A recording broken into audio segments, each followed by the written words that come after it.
یا سبزی چٹنی یا لسی اس طرح ہو تو پھر میں پورا جیسے ٹیبل انہی برتنوں سے سیٹ کرتی ہوں. اس میں پھر سبھی چیزیں جو ہیں وہ مٹی کی ہوتی ہیں. یہ چھوٹے چھوٹے سے گلاس، یہ بڑی جو ہیں ٹریز ہیں، یہ ان کے اندر میں کھیر بھی جماتی ہوں اور انہی کے اندر میں سبزی وغیرہ جب سرو کرتی ہوں تو وہ اس میں ڈالتی ہوں. کڑی وغیرہ بناؤں تو وہ ان میں. یہ جو پیالے یہ والی پیور مٹی کے ہیں، ان کے اندر کھیر جما کے میں اکثر رکھتی ہوں اوپر چاندی کے ورک لگا کے. تو اس کے ساتھ میرے پاس پیالے ہیں. یہ پورا سویٹ سیٹ، یہ پیالے مٹی کے، یہ سارے تقریباً جو ہے نا مٹی کے برتن. یہ چھوٹی چھوٹی سی پلیٹ رکابیہ ان کو کہتے ہیں، جی مجھے جہاں تک پتہ ہے. تو یہ پورے سیٹ ہے میرے پاس، پوری مٹی کی یہ سب چیزیں. تو جب کوئی مہمان آئے یا کبھی میرا موڈ ہو تو اس دن میں پورا سیٹ اپ جو ہے وہ مٹی کے برتنوں کا کرتی ہوں. یہ بہت خوبصورت چیزیں میرے دل کے بہت قریب ہیں اور نیچر سے ہمیشہ کی طرح مجھے بہت محبت ہے. تو اس لیے یہ میرے کشمیری تھیم جو ہے وہ پوری میرے گھر میں آپ کو ملیں گی. کشمیر اپنی خوبصورتی کی وجہ سے بے مثال، وہاں کی ہر چیز انوکھی، ہر چیز منفرد. یہ آپ کو نظر آئیں گے. یہ راولہ کوٹ سے میں نے یہ وہاں پہ میں گئی تو میں نے اسپیشل وہاں سے یہ لیے تھے. یہ جوتے ہیں گھاس کے بنے ہوئے. یہ وہاں پہ سردیوں میں کشمیری لوگ ان کو برف جب پڑی ہوتی ہے تو اس وقت یہ لوگ استعمال کرتے ہیں کیونکہ پھسلن کم ہوتی ہے. تو میں نے ان کو اپنے گھر کے جو شیشے کا ایک خوبصورت سا میری کبڈ ہے، میں نے اس میں رکھا ہوا ہے. یہ جو آپ کو نظر آ رہا ہے جس پہ میں نے اپنی چیزیں ڈسپلے کی ہیں، اس کو کشمیری زبان میں اس کو کھیڑا کہتے ہیں اور یہ بیٹھنے کے کام آتا ہے. پہلے زمانوں میں یہ ہوتا تھا کہ لوگ کچن میں کشمیری لوگ یا اکثر یہ ہوتا تھا کہ لوگ کچن میں چوکی ہوتی تھی، پیڑھیاں اس کے ارد گرد ہوتی تھی تو لوگ ان پہ بیٹھ کے کھانا کھایا کرتے تھے. جس طرح آج کل ڈائننگ ٹیبل کا استعمال کیا جاتا ہے، اس وقت ہر گھر میں جو اچھے گھر تھے ان کے اندر بڑی چوکیاں ہوتی تھی، ان کے ارد گرد پیڑھیاں ہوتی تھی اور مائیں وہاں پہ کھانا بنا کے وہاں سرو کرتی تھی. وہیں پہ یہ کھیڑے بھی ہوتے تھے، یہ بھی گھروں میں استعمال ہوتے تھے کچن میں. یہاں پہ لوگ خود بھی بیٹھتے تھے اور ملازم جو تھے وہ بھی ان کے اوپر بیٹھتے تھے. آج کل یہ بہت ہی نایاب چیز ہے، جیسا کہ ہمارے کیمرہ مین اگر آپ کو دکھا سکیں تو آپ کو دکھائیں گے کہ یہ اس طرح سے بنا ہوتا ہے. اس کو زمین پہ اس طرح رکھتے ہیں اور اس کے اوپر پھر چوکڑی مار کے تک بیٹھ جاتے تھے. یہ سب کشمیری جولری میں پہنتی ہوں، استعمال کرتی ہوں.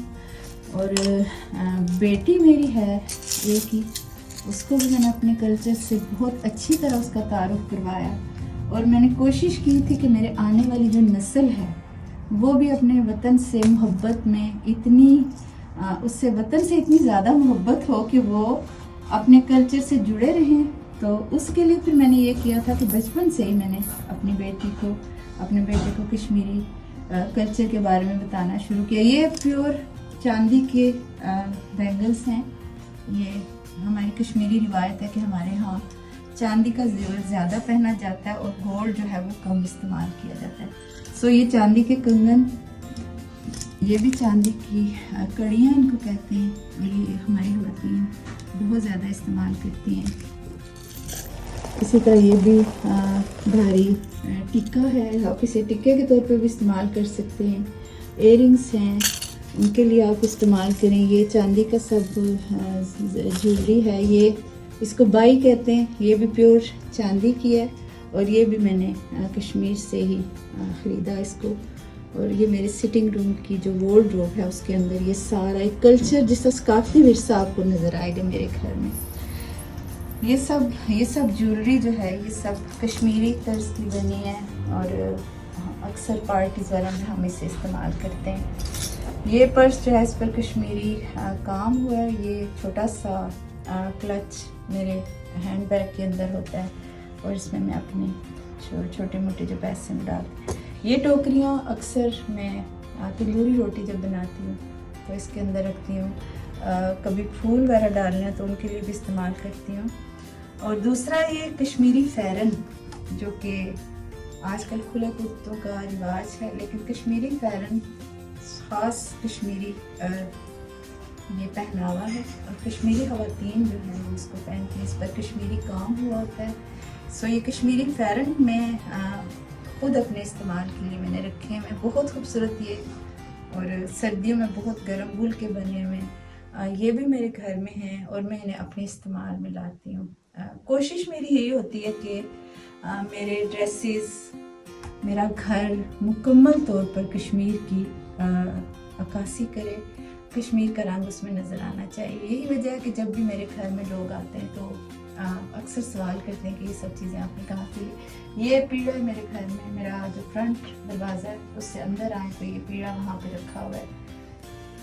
اور اس کے ساتھ یہ شیشے، ایک یہ والا ہے اور اسی کے ساتھ ایک بڑے والا، وہ اگر کیمرہ مین آپ کو دکھا سکیں تو وہ بڑے والا جو شیشہ ہے یہ میری گیلری جو ہے اس میں نے اس کو لگایا ہوا. میں اس کو دکھاتی ہوں کہ یہ کس طرح کا ہے. یہ کھلا تو یہ گیلری میں ہے، اور گھر اوپر سے نیچے تک جتنا بھی گھر کا حصہ ہے وہ سارا کشمیری رگس ہیں، کشنس ہیں، پیڑے ہیں. اور کھانے پینے میں بھی میری کوشش یہ ہوتی ہے کہ میں اپنی جتنی ہماری ڈشز ہیں وہ میں بناؤں. اپنے جو مہمان گھر میں آتے ہیں ان کو اپنی ڈشز بنا کے ان کو بتاؤں کہ ہم کشمیری لوگ کیا ہے. مہمان نوازی میں ہمارا ثانی کوئی بھی نہیں ہے. اور کشمیر کی خوبصورتی کی جب بات کریں تو پھر کیا کہتے ہیں کہ جنت بے نظیر کا نام اسے ویسے ہی نہیں دیا گیا تھا. بے شک کشمیر جنت بے نظیر ہے، لیکن جب تک وہ آزاد نہیں ہوتا تب تک ہم اس کے لیے دعا گو ہیں کہ ہمارا کشمیر جلدی سے آزاد ہو جائے. جس طرح کشمیر کا ذرہ ذرہ، کسی نے کیا خوب کہا تھا کہ ذرہ ذرہ ہے میرے کشمیر کا مہمان نواز، راہ میں پتھر کے ٹکڑوں نے دیا پانی مجھے. بے شک کشمیر کشمیر ہے اور اس کی آزادی کے لیے دعا گو ہیں. اس وقت جتنا کچھ بھی آپ کو نظر آ رہا ہے اس سے بہت زیادہ میرے گھر کی ہر چیز، ہر کونا جو ہے وہ میری کوشش تھی کہ میں کشمیر کو پریزنٹ کروں، کیونکہ میں خود کشمیر سے ہوں. اپنے آباء و اجداد کی نشانیوں کو آگے لے کر جانا ہم سب کو فرض ہے. ہماری ذمہ داری تھی کہ ہم اپنے پرکھوں کی، اپنے آباء و اجداد کی جو ثقافت، جو کلچر تھا اسے لے کے ہم آگے چلتے اور ہم اپنے آنے والی نسلوں کو بتاتے کہ ہم لوگ کیا تھے، کہاں سے ہم چلے، ہمارا رہنا سہنا، ہماری ثقافت، ہمارا کلچر کیا تھا. تو اس میں کہاں تک کامیاب ہوئی ہوں. یوٹیوب پر آپ میرے اس چینل کو دیکھیں اور اپنی رائے کا اظہار کریں. بہت سی دعاؤں کے ساتھ، فی امان اللہ.